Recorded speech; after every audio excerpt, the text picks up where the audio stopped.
Hi, good morning everyone. My name is Sudarshan Gangrade.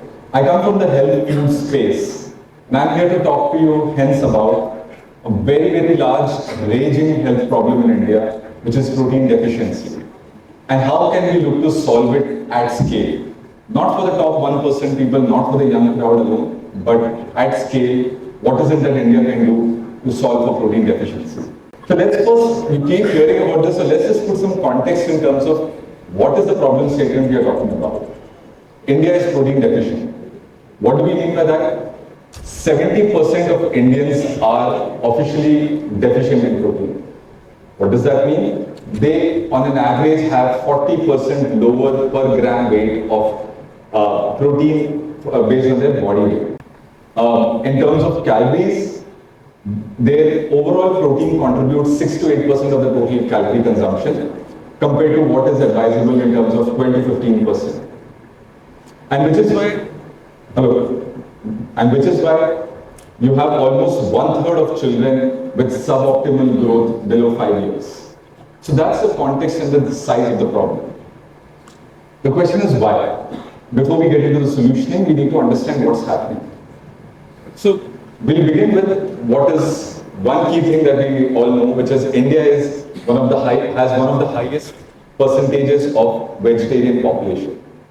Let me set some context to that before I come into why that's contributing to this.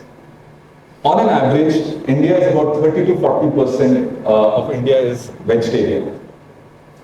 If that sounds less, the global average is 5 to 10%, which means your Indian vegetarians are about 4 to 6 times the percentage wise. And you combine that with being the largest population in India, 1.4 billion. So you're talking about a very large vegetarian population in India. So let's try to understand where are the vegetarians sitting. These are the top 4 states with respect to their vegetarian habits. And no surprises there, Rajasthan is number 1. But I think the land of butter chicken is number 3, and that for me was very surprising. And these are the top 4 states, and some of you may find that surprising. What's interesting about these three of these states is that Haryana, Punjab, and Gujarat, right, which are the number 2, number 3, number 4, they are actually the largest producers and consumers of milk in India. Which means it's milk, dairy, which is the largest source of protein for their diet. It's not the regular food, but it's milk and dairy that drives protein for them. But what about the other states? Or before that, what about non-vegetarians? Does that mean non-vegetarians in India are having it good? Non-vegetarians in India are fundamentally vegetarians, and I'll explain why.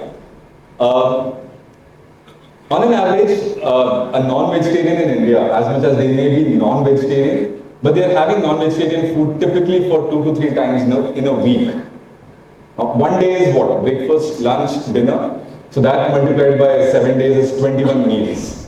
So on an average, Indian non-vegetarians are having only about 10% of their meals which are non-vegetarian. Again, I'll give you some context. Just the per capita meat consumption in US or Australia is 120 kilos per year. In India, it is 6.6 kilos per year. That's the difference we're talking about. And it's nothing to do with Indian population being very large or whatever. It's just that even non-vegetarians in India are fundamentally eating vegetarian diets, but also have non-vegetarian food once in a while. So now that we understand the context of the diet pattern that we have, right? What do we have for vegetarians, right? We have, of course, our ghar ka khana, wholesome ghar ka khana, including your canteen here. So, we have, every region has its own version of this. You have roti, sabzi, dal, chawal, you have South Indian thalis. Yesterday I had litti chokha and so on and so forth, right? So all of this is there in every region, very wholesome, very nice, and that's something we all like. And the beauty is, they provide all the calories that we need. So on an average, an Indian meal will deliver to you about 500 to 700 calories per meal. But the problem is they are calorie sufficient but nutrition deficient. And I use protein here as a way to represent nutrition in general. But the problem is that the meals are built around calories and not around nutrition. I'll again set some context of why we have reached where we are. Why is this the problem statement in Indian vegetarian food? This is all a lot to do with independence, and just post-independence, what happened.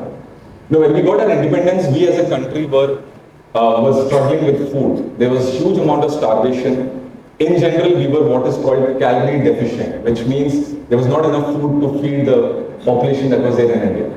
Which is why, for all of you who know, we had the whole green revolution, right? The government put tremendous focus on building grains and staples, because that at least ensures that there is enough calories on the table. So over the next few decades, what happened was India started to really emphasize, and the food habits started to build around staples and grains. And which is why we became calorie sufficient, but in the process became nutrition deficient. And that is fundamentally, where, as much as we say that, our ancestors and, but if you look at one or two generations, this has been the pattern of how the food habits have shaped to be very calorie focused and to be very grain focused. And by the way, there's nothing wrong with that, but the problem is in terms of how it breaks down. And today we talk a lot about breakfast, for example, right? So even the healthy breakfast that you will see a lot of Instagram and nutritionists talking about is fundamentally deficient in terms of protein. Doesn't deliver between 8 to 12%, beyond 8 to 12%. So fundamentally, if you understand the construct of what is going on, vegetarian heavy, vegetarian meals, calorie sufficient but nutrition deficient, right? Just to set some more context, how much is the protein deficit? Just so we lock in on the numbers. Assuming breakfast is 5 to 8 grams, snacks is 25 grams, lunch is 15 to 20, dinner is 15 to 20. So that adds up to about 40 to 50 grams, which from a context perspective is a deficit of 15 grams per day. An average male 60 to 70 kilos requires at a bare minimum 60 to 70 grams of protein. So you're sitting at a deficit of 15 grams per day.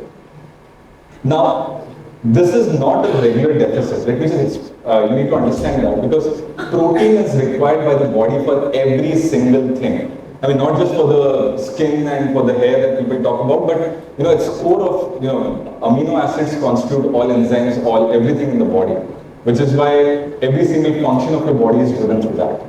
So, not having something like this, not for days, we're talking about missing this days, weeks, months, years, decades.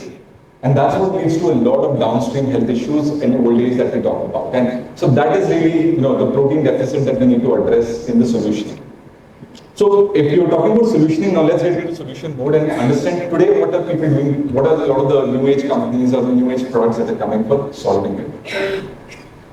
To do that, let me first map out what we are eating. So, it's an MBA college, 2x2 frameworks, all of that is nice to have. So here's a framework for all of you. So think about it from, there is breakfast, lunch, dinner, which is your left side. And then at the top is the breakdown. You have starters, and this is all generalization. Starters, sides, staples, beverages, and sweets. So think about all the meals split up in this form. Right? A lot of the new age solutions today are focused actually on this single line item called sides. So if you look at, for example, you would have heard a lot about mock meats, vegan chicken, vegan meat, all of that, right? So a lot of that is going into the side, which is trying to supplement, which is trying to replace some of the existing meat. Or you have protein bars, which is again entering into the snacking category. Or you have the whole, nowadays, soya sticks being spoken about, or protein cookies, all of that being spoken about. And then something which maybe all of you are already using, which is protein supplements, protein powders, right? So in essence, these are all the new age solutions that are happening. Unfortunately, they are expensive. If you look at the per gram protein cost here, they are typically 3 to 7 times the cost of what is a regular food product.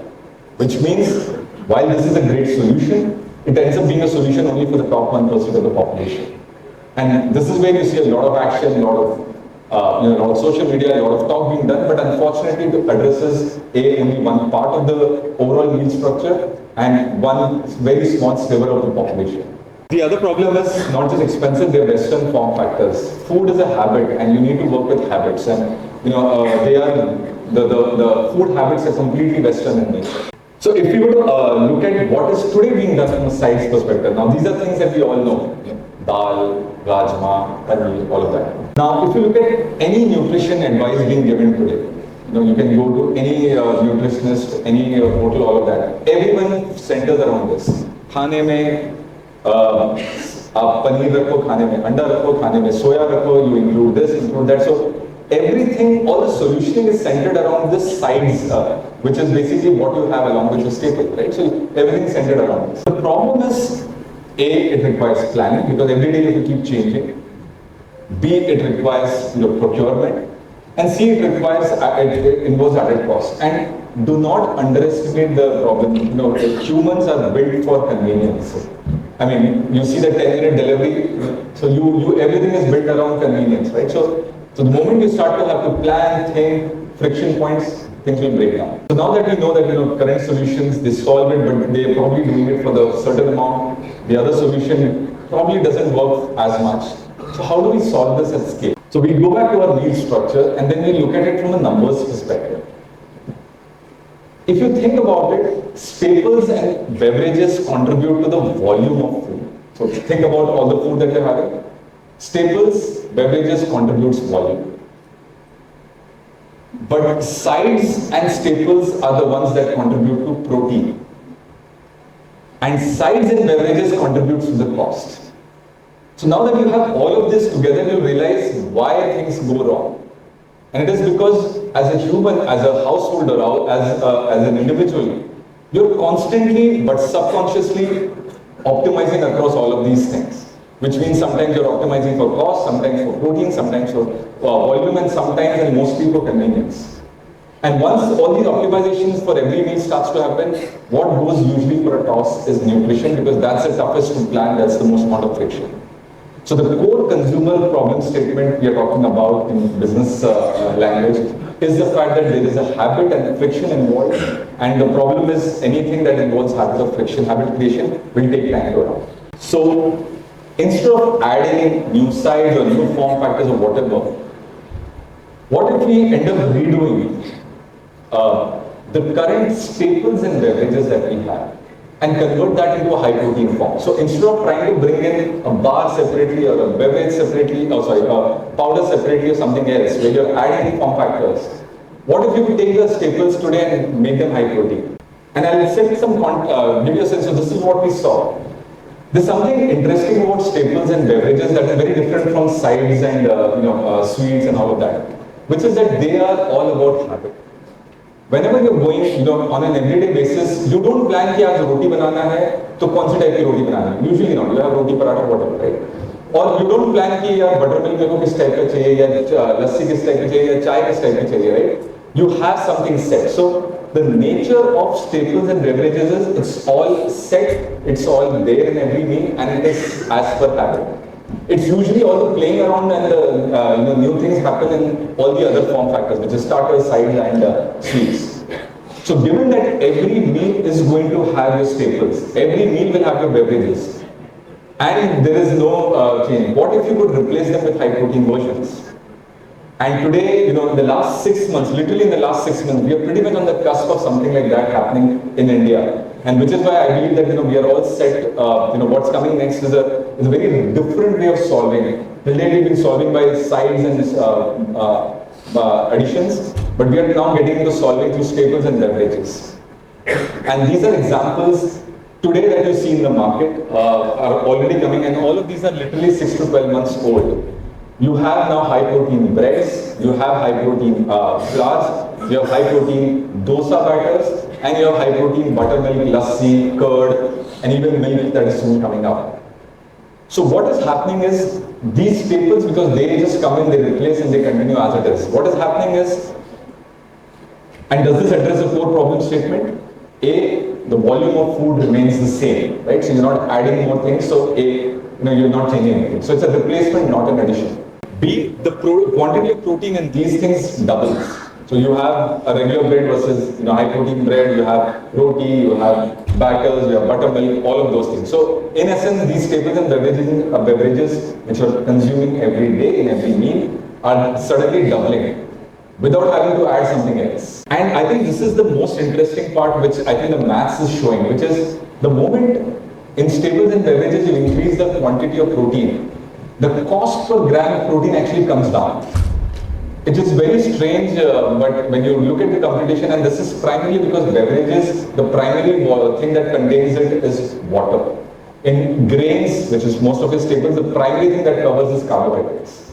So which is why your cost per gram of protein is very less there. So when you add protein, what is actually happening is your overall cost per gram crashes or remains the same. It doesn't go up, contrary to what you would expect, which is what happens on sides, which is what happens on starters. As you add protein, the cost goes up. Here it works reverse, and which is very strange, but which is very empowering and enabling, because suddenly you can now build a full meal which with just 10 to 15% overall food cost increase. And this is absolutely the core of it, that you can't do this, and this is the only way you can solve it at scale, when you are able to manage with this kind of price structure. And the fundamental thing is, because it's staples and beverage, it goes in every meal. You don't plan for it, you're just replacing. It becomes a habit, and which is why replacement and is really the core of how this thing gets solved. Just to give you some numbers, how much will you know? Your 40 to 50 grams, which we saw earlier, gets, every meal just having a high protein bread instead of that, basically this, or high protein atta or a high protein dosa batter. Just that one thing, replacing that with the one with the other, leads to a 15 to 20 grams of increase by itself. You don't need to plan this time after gym I have to eat this, I have to add that. It will just happen like clockwork. And fundamentally, this is the protein sufficiency equation, in my opinion, for a healthy vegetarian diet, which is no volume change, about staples and beverages going up by 50 to 60%, cost going up by 40 to 30% for them, but at a blended level, your protein goes up by 30%, and your overall diet goes up by 15%. So that really, as a solutioning, this is a scalable solution. This is a solution that involves very little consumer behavior change or very little friction, and it could lead to something that helps address the protein deficiency in India at the right cost structures. So that's where I would like to end. This allocate budgets, to staples and beverages instead, redo to high protein versions, and that should take care of achieving protein adequacy, both nutritionally and economically. Thank you.